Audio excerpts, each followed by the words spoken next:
Hey, on this episode of the Ethics Experts, we have Kerri Salata. She runs a really cool organization that applies design thinking for legal design, ethics, and compliance design.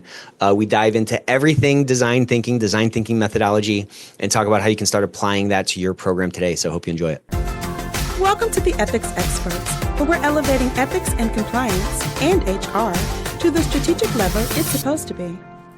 Hey, everybody. Welcome to the Ethics Experts. If it's your first time joining us, welcome. And if you're a returning subscriber, hey, bestie. Hope you're having an amazing day. You see what happens when you subscribe to the Ethics Experts. You get a bonus greeting on every episode.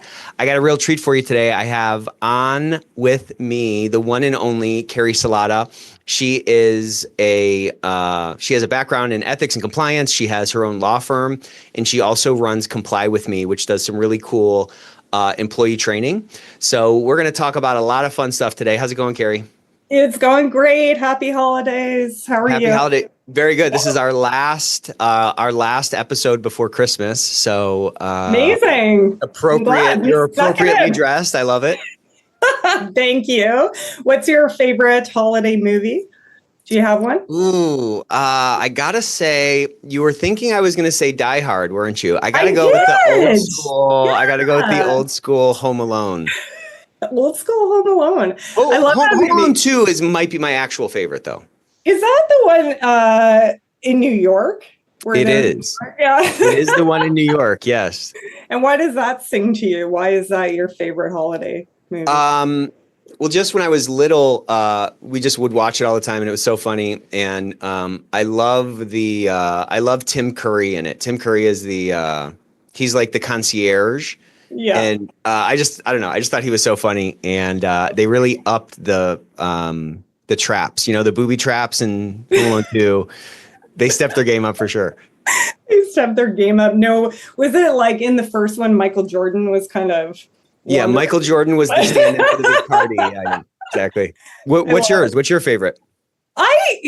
Honestly, I do love Gremlins. I have no idea why. I think it's because I'm a product of the 80s, 90s, and Gizmo's like the thing. And I don't know, it's bizarre. Nobody said that. Nobody has said that. That is a Christmas movie. Yes. It's a Christmas. Is it a Christmas movie? Yeah. I mean, I think it is one. I love it. Yeah, it's great. So that's great. There you go. Thought I'd wear my Christmas. I wonder if it's too scary for my kids, because that's a good one to put in the rotation here, you know. How old are your kids right now? They are 6, 9, and 12. My son turned 12 today. Yeah, so I have a 5-year-old, and she wouldn't be able to handle it right now, but it's a little too, I mean, they're a little too scary when they're gremlins, you know. It's pretty scary. I mean, she likes Gizmo, right? Gizmo's here. She loved Gizmo. But then she just could not handle that they turn green and scary. So I just told her about it, and she was petrified. I'm like, nah, we'll say that for a few years. A couple more years. Give her a couple more years to enjoy her childhood before you scar her with gremlins. Exactly. So I want to start, I'd love to kind of just start with your story on how you got into this game, because you do really a lot in this space. I think you do a lot of good thought leadership and a lot of interesting innovations on the education side. But when you were in law school, did you even know that compliance was a thing, or what? How did you even kind of start your way down this path? Oh, goodness, no. I mean, I feel like a lot of lawyers, my story is the same as a lot of lawyers. You just kind of fall into compliance at some point in your career. And so I did law and litigation for, say, half of my career. And then I was at an institution for a while. And then they gave me a lot of great opportunities to work in the securities industry on compliance. And then I worked in the ethics and conduct group. So it was great. I had a lot of great experience. And then I did this LLM. So I did this master's in law at the University of Toronto. It just so happened that the very last semester, I took this course called Design Thinking. And this course was taught by this guy named Chris Ferguson. And he's a master at Design Thinking. And he just changed my outlook on delivery of law and compliance and ethics. And I've been down this crazy road since 2021, and I haven't looked back. So I'm trying to implement design thinking into the practice of law and compliance and ethics. And it's been really fun. So that's basically. So what was it in that class with Professor Ferguson that really kind of sang to you? What was it? What was the light bulb that went off? Because I would imagine if you kind of developed this passion and you've been on this track since, 2021, Yeah. there's something that was like magnetizing in it for you. Well, do you know what I think it is? I think that, I mean, I don't know if you have those, but I think everybody does. You really excel at things that you're just naturally good at.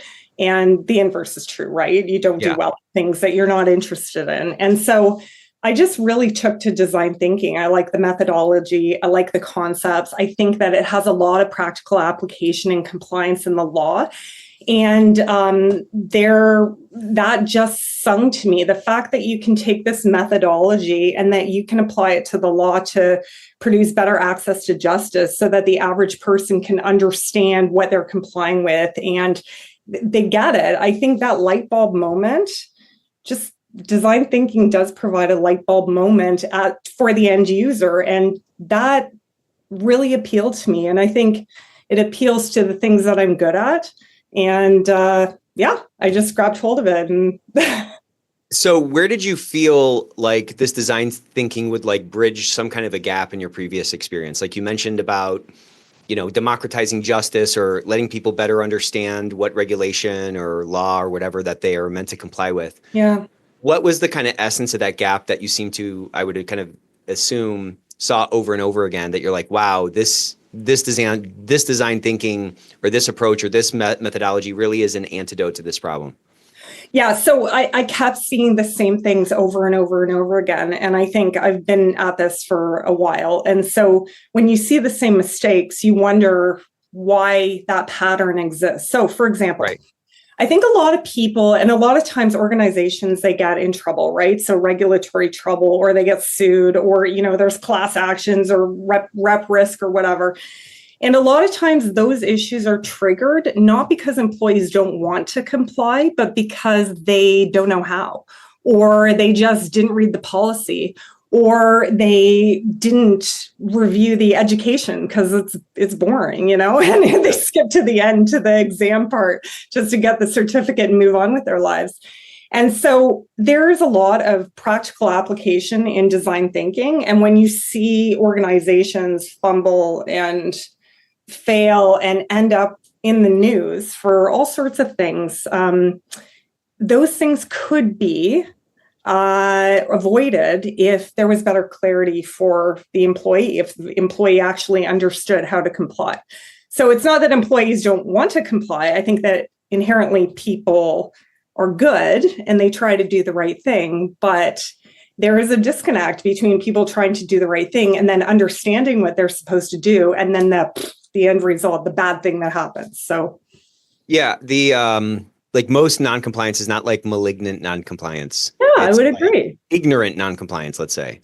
Absolutely. And so when you take the principles of design thinking, so are you familiar with this methodology at all? Or I was trying to debate if I should act like I was familiar with it, but let's just say I'm not. Let's just say for the sake of discussion, I'm not. Let's dive into kind of the 101 of it. Yeah, and like how this methodology works. Sure. So let's do the fundamentals. And this is good. So some of your viewers may understand what design thinking is. Some may dabble in it. Some may use it. So anyway, it's a good refresher for people, even if you understand what it is. You have to start with empathy. So empathy is all about who is the end user, who is the thing that's going to be using the thing that you're creating, whether it be a service, a policy, education, usable forms, whatever it is. Who is the end user? So you start with that, right? You have to understand them. So you understand them in a lot of ways. You can observe them doing their thing. You can do surveys. There's a lot of ways to empathize with the user, but basically you're trying to figure out how do they act? What is the population like? What's their reading level like? What kind of education do they have? Those types of things, because they're really important because it's going to feed the end result. So empathy, right? Then you have to define the problem. When you understand who the person is that's going to be using the product, the thing, the service, whatever it is, then you have to define what is the problem that you're trying to solve. And a lot of times the problem, so we talked about, the big regulatory thing, the explosion. It's not that you're trying to solve. You're trying to define the problem along the line that led to the explosion, right? Yeah. And so, yeah. So The problem is the thing that caused the explosion, not the fact that right, there's dynamite there or something. Yeah. right, exactly. So then you define what the issue is. You then ideate. Ideate is brainstorming. The best ideation is when you, as a compliance, a legal, and ethics person, get in the room with the end user, the person who's going to be using your thing. And then you talk to them and you say, what would be most helpful? How can I help you to do your job better? How can I help you be more effective? And so when you're ideating, you're brainstorming, and the best brainstorming happens when you bring all different types of people in, seniority level, all different backgrounds, because that's when the magic happens, right? That's when you come up with the best ideas. And then you prototype. So you develop the thing rapidly. It's okay to fail, right? So say you're developing, I don't know, a different form, right? You have to be sure that the form's asking the right things, that it's usable, that people can open it up, that they can send it back to you, all these different things, right? Mm-hmm. Prototype, not to perfection. We're compliance legal professionals. We're all guilty of trying to be perfect. Right. But you build the thing so it's okay, it's good enough. And then you test it. And you test it with the end user. The end user is going to tell you whether it works, how to make it better.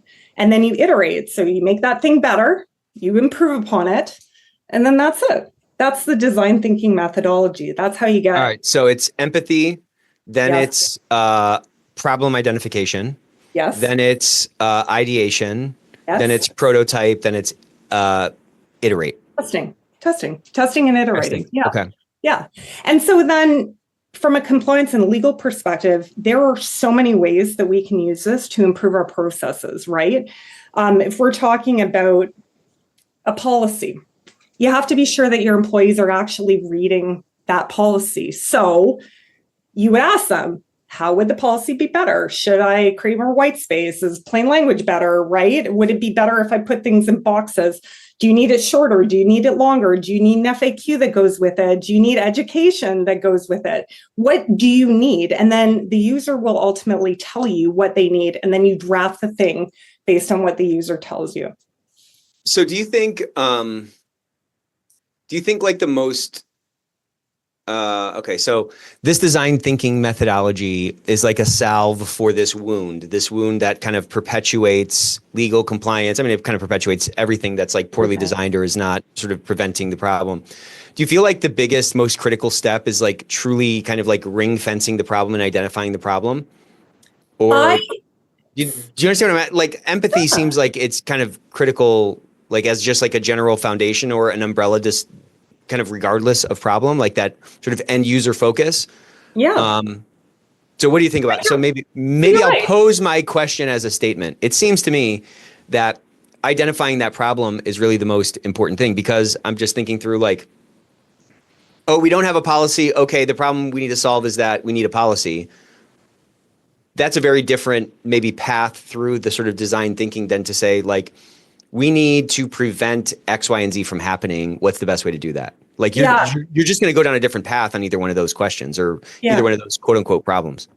Yeah. So I think that, now tell me if this is your experience or not, that people will get to the end problem, whatever that end problem is, and then they immediately start trying to plug the hole, right? Why did that thing happen? They don't really even look behind under the hood to sort of figure out why it happened to begin with. They start drafting. Like, oh, this is a problem with the policy, or maybe it's a service problem, or maybe it's a speak up culture, right? Issue, whatever that issue is. If people are not actually going back and using the design thinking fundamental methodology, if you don't actually understand who the user is and then define that problem, your solution is not going to solve the issue, right? So, yeah. Yeah, so I think I'm wrong. How's that? No, you're not wrong. No, but I'm saying like, if you're just starting with identifying the problem and you're not going back to that sort of empathetical foundation, then you do have like an increased odds of like having an error there. Exactly. Like if the problem happened because, I don't know, the policy was too long, it's not necessarily that you don't have a policy, it's that it's not boiled down enough or something, right? Like, or these people don't have time, maybe they're in a manufacturing setting and they're just looking at something in the break room, or they're just looking at something on their phone instead of a computer or, a full like hour-long training. So I just Exactly. think, I think to your point, you do have to start with that empathetic thing. I think that might, all right, it's fine. That's the Yeah. most important. I'm just kidding. So no, empathy, I wouldn't say it's most important. All of these steps I think are They're all important. important. Yeah. This is why we call it a methodology, because you kind of follow the steps and the step will produce something that is actually usable. And design thinking is used in all sorts of different industries, right? I mean, we use it to design the Mac and the iPhone and, like all these other wonderful products. And so it's about taking the concepts and the methodology and actually embedding it into the world of law and compliance. And I don't know. I find that the solutions that we've been able to generate are more impactful for the clients, right? Because the users enjoy the experience more, they enjoy the process more, they enjoy it more, and so they're more likely to use it, and then that will stop in the end. Yeah. So maybe I don't know why I'm always doing this, but like one of the best kind of aspects of this methodology is that it does focus you on that end user. Yes. Because like in this game, we can't do our job unless we have the participation of the workforce, of the people, Everybody. to mitigate risks in real time that maybe are not clearly articulated in, the examples in a policy, but are within the bounds of the principle behind the policy or the spirit of the law, so to speak. Yes. And for that to happen, like if we can't do our jobs without that participation, then their participation needs to be kind of common sense, and we need to kind of activate them in the easiest way possible. It's so I would agree with that. I also think that as a legal and a compliance and ethics professional, I mean, we're in this bizarre role where our job is to provide advice. We are relied on as the people who understand the law, and we provide the advice and we solve problems, and that's what we do. And it is bizarre to think about the guy in the lunchroom and what he actually needs to do his job effectively. Right. And so you are right that it really is about understanding that the person and what value they're going to derive from the thing that you're producing. And it's really hard in our profession because we are in advisory roles. We are educated, we know what's right. And it's hard to admit that you maybe don't know what the end user wants. Maybe you're not hitting it out of the park. Maybe you think you are, but it's difficult, and it's hard to ask for feedback, and it's hard to ingest that feedback and then execute on it. Yeah, especially when it's around something that someone should be doing. Right. Right. Like how are we even debating this at some level? Yes, I don't even know. It's really interesting. But think about how that employee in the lunchroom sees the legal and compliance group. They see them as they're scary. I don't want to talk to them. I want to stay as far away from those guys as I can, because if they're involved, I know something's gone horribly wrong, right? So yeah, I just I'm kind of big on this concept of like others focus. And I think like when a new compliance officer or a new chief legal officer comes in, it's like anything, right? It's like, well, I have my playbook, I have my frameworks, I know how these things should work, hence the job that I just got. And we want to, we tend to come in and start like doling out fixes for things without sort of first building relationships, for example, or building trust. And I think the most sort of the highest leverage point in the trust building equation is like conveying that you have a focus on the other person and you're not just trying to ram your agenda down their throat. Absolutely. And I think when we approach life, or especially in sort of what today's work looks like, with that kind of others focus, it really frees up a lot. We get a lot more information. We build a lot more trust. We build authentic relationships faster, right? Because that foundation of trust is, authentically there. But it extends out to this design thinking because, again, your starting point is focusing on the end user. It's an outward focus just from the start. It's not focusing on what's the best, what constraints, what of my own constraints must we work within in order to solve this problem? It's really kind of knocking those walls down and reconsidering things from that other perspective. Do you think, do you think that this through line, and maybe this is kind of the question I'm trying to get to. You mentioned, that, there are things that we're great at and there's things that we're just naturally not great at. And there was obviously something in this approach that really resonated with you.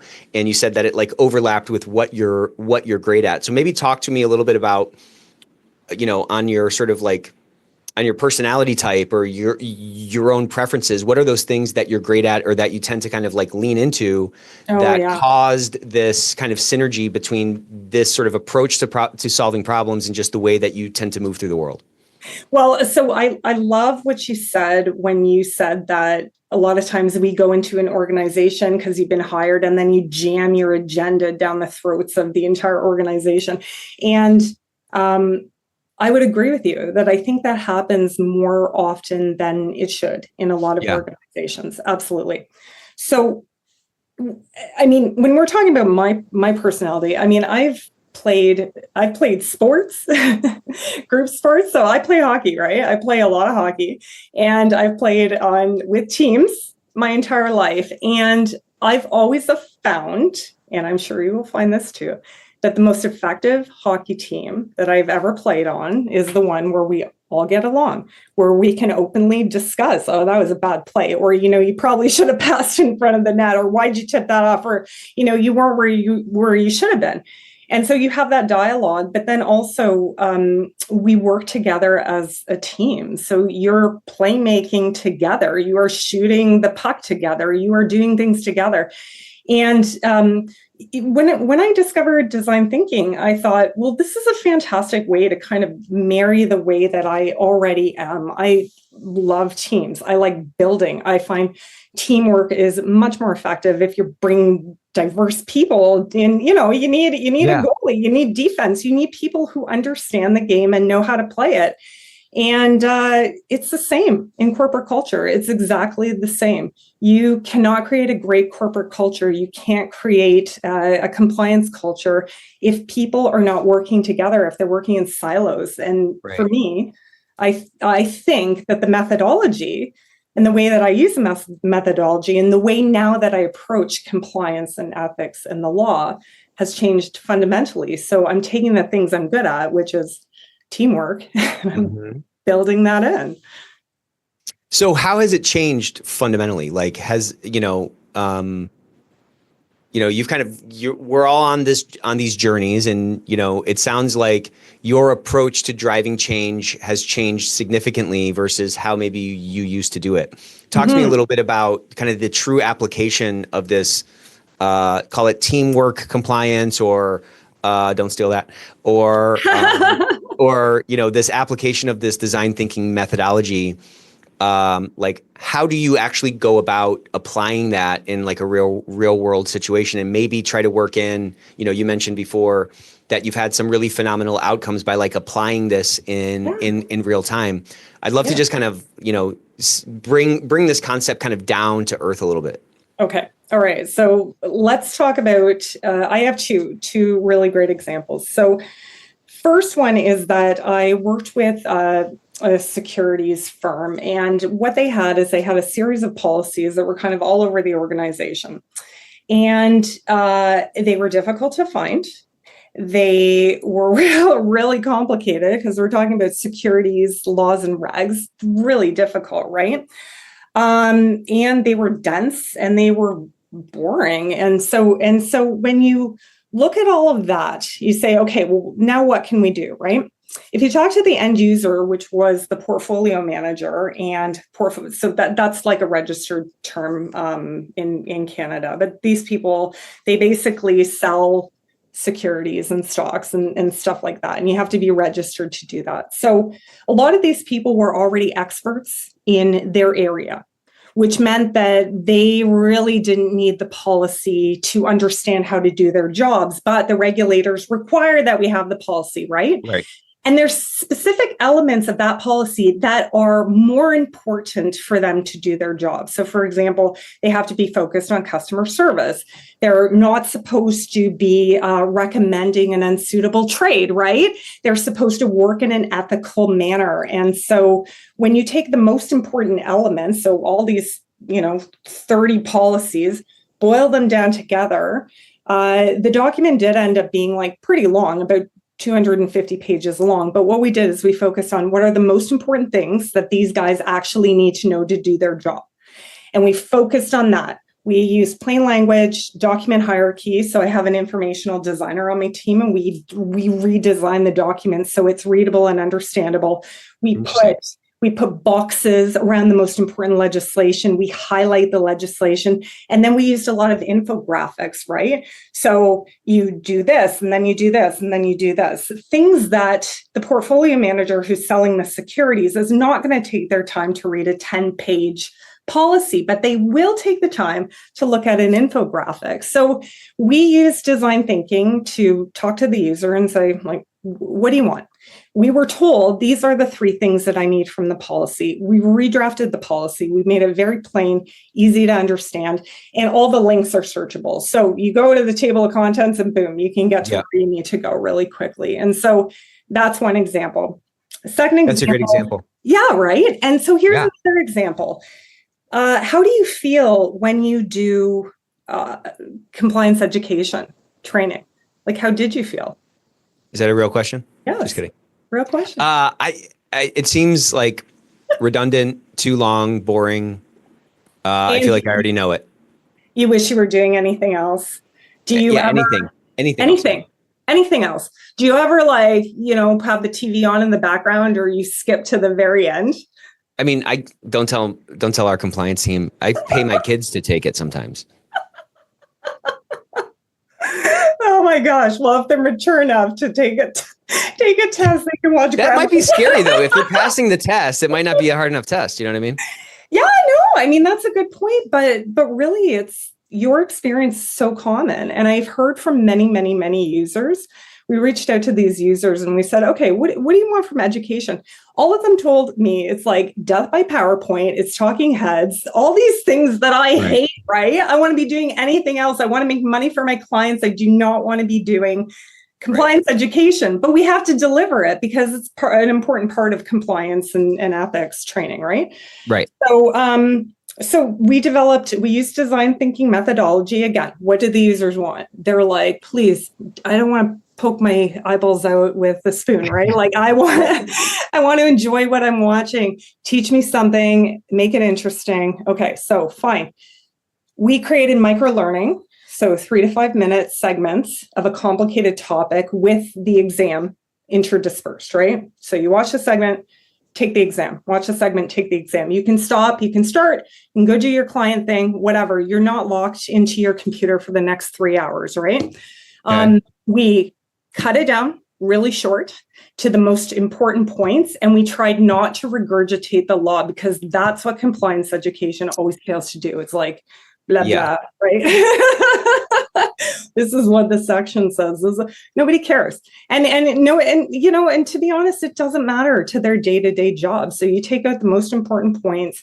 Yeah, like who's this for? Who is it for? It's for you. It's for the, it's for the regulator or the right. It's so ridiculous, right? And so, we chopped it up, little exams, and we made it animated so that people could actually stomach watching it. And then one of our videos, we just launched a cybersecurity video, and it's about the fundamentals of cybersecurity. We launched it with a really great partner who is an expert at cyber security and privacy.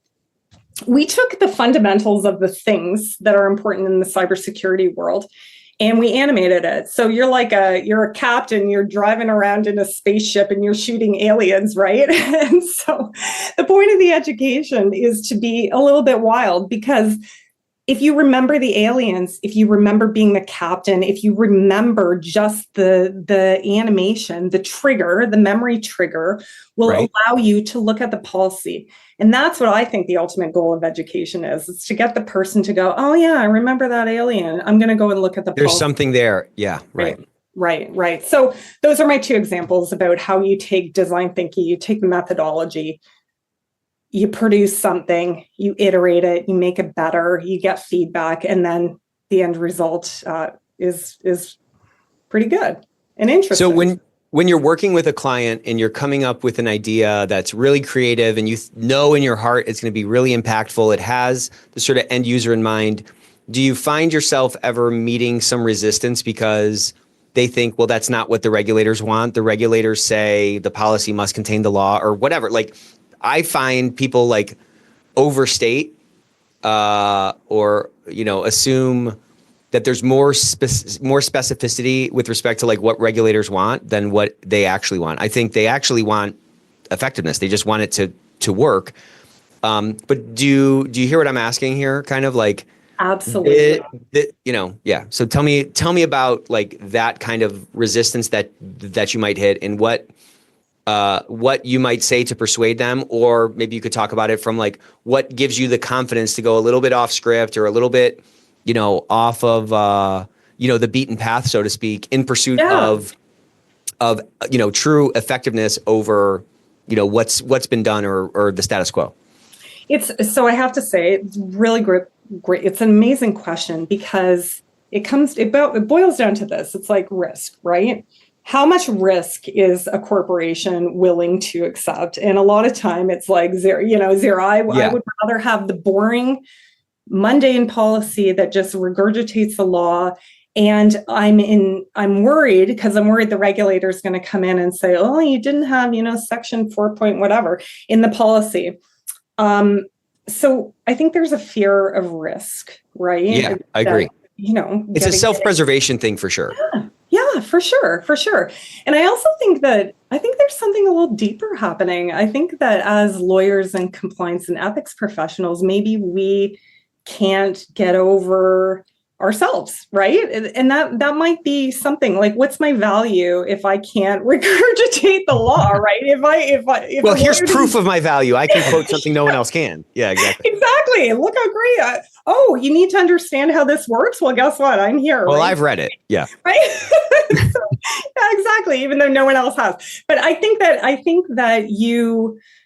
the organization, any resistance that I've ever had to doing something a little more innovative, and I'm not talking about, ripping up the traditional approach. I'm talking about a new approach, an approach that meshes with the way that society is moving. We're not, there are a lot of organizations that are always going to be stuck in the traditional ways, but we're talking about moving the dial a little bit so that you are, you're meeting the needs of your employees, because okay, great. Maybe the regulator maybe there'll be a finding that you didn't put this section, you plain language your policy. Maybe you didn't refer to this section.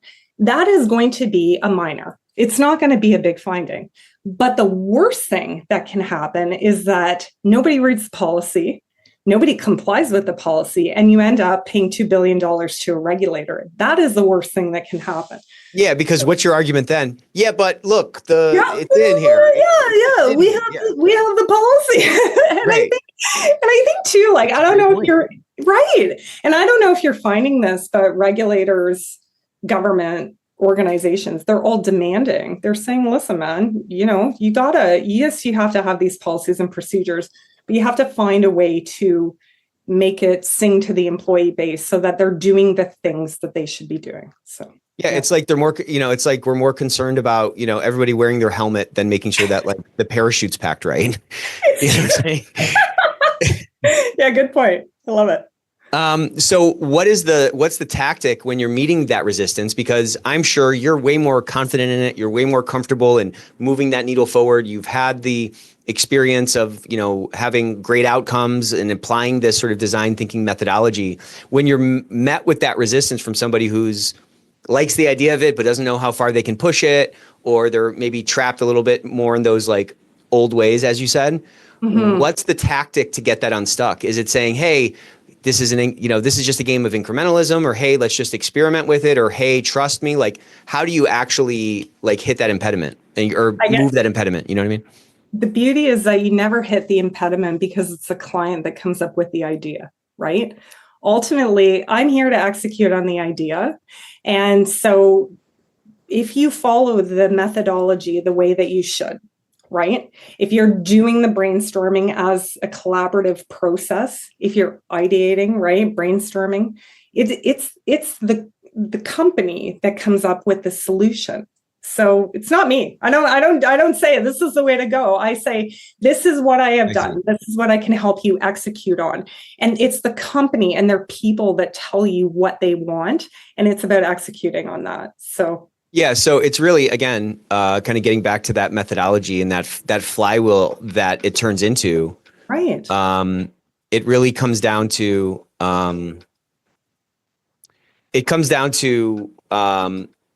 like that being authentically that is authentically creating the idea. Like if the idea sort of like organically springs out of this process, well, then again, it's not you kind of forcing your idea down somebody's throat. So probably to your point, that impediment's not there. But I mean, how powerful, again, maybe this is kind of coming full circle in a way, but how powerful then is applying that design thinking methodology kind of across any problem you face, whether you as an external sort of, consultant is involved or not, right? Like if that's the methodology, then any problem that a compliance team internally is trying to solve, well, then they at some point are going to be talking to end users. At some point, there's going to be some brainstorming and some ideation from which might spring an answer that's ultimately more likely, it sounds like, to be digested by the end users that are ultimately going to be affected by it. Yeah. And you know what? So this is a really good point. So I co-presented at the SCC in Texas in September. And that's where I met the cutout version of you, which was...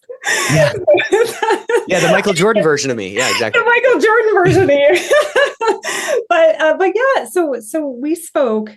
I spoke with my co-presenter, Loretta Carbonelli, who's the chief compliance officer of the securities firm. And what we were trying to emphasize is exactly that the design thinking methodology. So I use it as a consultant, but compliance professionals can use it, lawyers can use it, ethics people can use it, and you can use it in anything that you do. But basically, our chat was about how do you go from being a barrier, so the group of no, the group that, just the finger wagging group, to actually providing value to your clients. And we sort of walked through how you can use this methodology in basically anything that you do, the services that you provide, how you provide those services, how you're responding to compliance issues, how you're requesting information from your clients and ultimately your clients, right? So the business, the whatever. But ultimately, the benefit of that is that you can create more efficient processes, and efficiency will, clear the schedule for legal and compliance and ethics to do the things that they ought to be doing, which is creating culture, responding to things that are on fire, right? And the greater efficiencies that you can build into the process between yourself, your compliance group, and the businesses, the better it is for the organization. And so the methodology can apply in all different respects. But yeah, this is why I really take to it. Yeah, well, and it forces you to do that teamwork thing you were talking about, Absolutely. And it's also probably a lot more fun. You feel like you're making some progress. I just have found, just in general, like as, the archetype in our industry is, I think, smart people who care. They want to leave the world in a better place, right? They want to leave it better than they found it. But there's also this high, you kind of alluded to it earlier in the conversation, this like drive for perfectionism, which is usually rooted in like a high conscientiousness that sometimes is a headwind for like experimentation. Because what if this goes wrong? And what if I look stupid and so forth? Was there any moment in your life where you just realized like, hey, stuff's messy and you just end up figuring it out? That allowed you to like loosen up a little bit and experiment more? Or has that muscle, if it's developed, has it just kind of developed sort of naturally over time by just trying a bunch of things? I'm trying to get over this fear of experimentation that I think a lot of us have in this industry. Like marketing doesn't have a fear of experimentation. They're trying all kinds of stuff all the time. I don't feel like we have that same kind of flexibility and freedom in this space. I agree with you. I think it's just inherently being risk adverse, right? And that your role again, it's the advisory role. You are there as the right? Here comes Superman to save the day. But I absolutely agree with you. I think, have I gotten over it? Have I flexed, I flexed that muscle. It's still there. I'm very risk Sure. adverse. So if I go in plain language, a document or a policy, I'm always second guessing. Well, should I have taken that paragraph out? Should I have left it in? Yeah. Like, just in case the regulator wants to see it. But I think you have to go at it with a little bit of confidence, right? That you, as I'm talking all of us, right, as compliance, ethics, and legal professionals, you know this area better than anybody else in the organization. And the most value that you can provide is through your knowledge and expertise. But Yeah. the added value is, are people going to digest? Are they going to understand what you're actually trying to tell them? And I think to get out of the mindset of push down, right, top down, you have to start thinking about it differently and thinking about, where is your product actually going? Who's reviewing that thing? And how do you switch that? So it's just about reminding yourself, I'm not here for top down. I'm here as collaborative. I'm here to participate in a team. I don't want to be the department of no. I want to be a bridge. I don't want to be a barrier. Yeah. And I think a lot of us think that, like, the boogeyman or the monster under the bed is like a regulator that comes knocking and us getting in trouble because our house is not in order. And I think sometimes we can have that false sense of security, like we were saying before, of like, well, it's, I'm meeting the letter of the law here. I just find, or I would bet, and this is based on conversations I've had and other folks that have kind of been through it, but I feel like the best defense is like your rational conveyance of what you've tried in your attempts to like solve whatever problem is front and center, because like no regulator is going to know your business as well as you do. They don't know the nuance of how, Jim in sales doesn't fill his stuff out in the culture that he's created with his direct reports. Like they could never possibly know that. Even if you're a public company, they couldn't know that. Right. So I feel like our strength, my friend Matt Kelly says, our value is not in our plan, but in our ability to plan. So like our value is not in there not being any problems. Like that's not proof of our value. Our value is in our ability to solve whatever problem comes up. And I feel like if you can kind of cogent and like compellingly convey the steps that you've taken to drive actual improvement in a pursuit of like true, effectiveness, I feel like that's a much better defense than me pointing to like, well, the regulation says this and look what I did. How can you blame me for this? Sorry, the parachute didn't open, but everybody had their, the harness on and they had the, the helmet on. Like the former feels like such a stronger, like defense, pardon me. But I feel like to your point, it takes that confidence in self to say like, okay, well, I can figure it out, or I need to try something new because I'm not going to settle for the status quo. Well, it's interesting that you say this, because things will always pop up, because that is the reality of working in the corporate world. They are always going to pop up. And so the question is, do you want the $2 billion issue to pop up, or do you want to try and reduce that risk, right? And you reduce the risk not by having the most phenomenal policy. You reduce the risk by being an actual teammate and someone that the business is willing to come to. If you appear as you're collaborating, you're brainstorming, you're iterating, you will take their feedback. They're more likely to come to you when things go wrong. And here's a perfect example. So again, the SCCE, it's 8:00 in the morning. Bless all the people that showed up, but a lot of people showed up. And there was one woman there who put her hand up, and she's very brave. And she said, I have just discovered this issue that is a massive issue, and we're getting sued over it now. And we talked a little bit about how long the issue had been going on, and it had been going on for 7 to 8 months. She didn't know about it for 7 to 8 months, which is terrible. And so you're more effective if you can get in on the ground and figure out what the issue is earlier, and solve that issue before you get to the litigation, right? So what we talked about is, again, it's a design thinking principle, right? The things happened. So what we talked about is, how do you pull the thread back? How do you go to the root cause and identify why the person didn't escalate the issue in the first place and what went wrong? And if you can figure that out, then that's the issue. That's the issue. Exactly. Right. And that's what you fix. And then if you fix that issue and you come across as a partner, again, you create an environment of compliance and an ethical environment where people are not afraid 7 months later to tell you about an issue. It hasn't exploded. They'll come to you for help. And so, yeah. Yeah, but I mean, again, to your point, I mean, I really love this. I'm a new design thinking methodology guy. Okay, by the way, you sold me. But I mean, it forces you to do that root cause analysis to say, like, well, what in the design of this thing caused this to happen? And if I can fix that problem, then I'm not going to be putting, Band-Aids on the hull of the ship. I can fix the hole in the hull or whatever it is. Exactly. Do you ever feel like this process can kind of go awry and things get over-designed and then it ends up kind of like circling back and being like less effective? Like, how do you guard against that if that's even like a risk? It is a risk to over-design things. It is also a risk to think that every solution is going to involve, I say this, I do like AI, but every solution is going to involve AI, a tech change. Yeah, exactly. And, $10 million in the budget. And that's false thinking. Sometimes just tiny little things, when you get together in a group, sometimes just a tiny little thing that costs no money, is very simple, can solve that issue. So I don't even know if I answered the question. No, you did. You did. I was thinking about my buddy who was complaining about, like, he was doing curls, going to the gym, and his arms weren't getting any bigger. And somebody at the gym was like, "Oh, just kind of put your elbows in a little bit." And it was the same thing.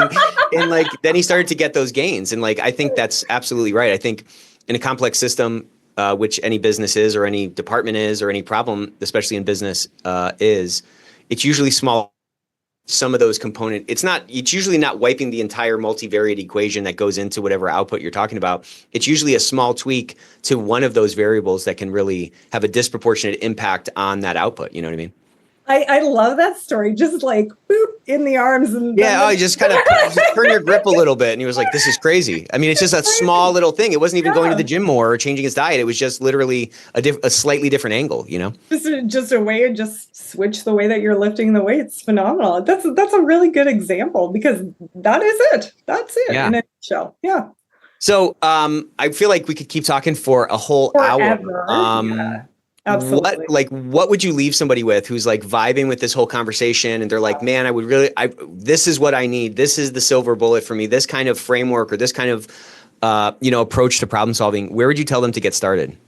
Okay. So first thing I always say to people who want to get into legal design thinking, whatever, is that you have to understand the methodology. So take a course, watch YouTube videos, there's TED Talks, there's all sorts of things where you can learn the basics of design thinking. And it's better to go through the process with, like I did, right? I went to school, I did an entire semester focused on this methodology, because to understand the methodology, you have to put it in practice. And so just being in those mock scenarios will help you to understand how the methodology works and how the output will be a benefit, right?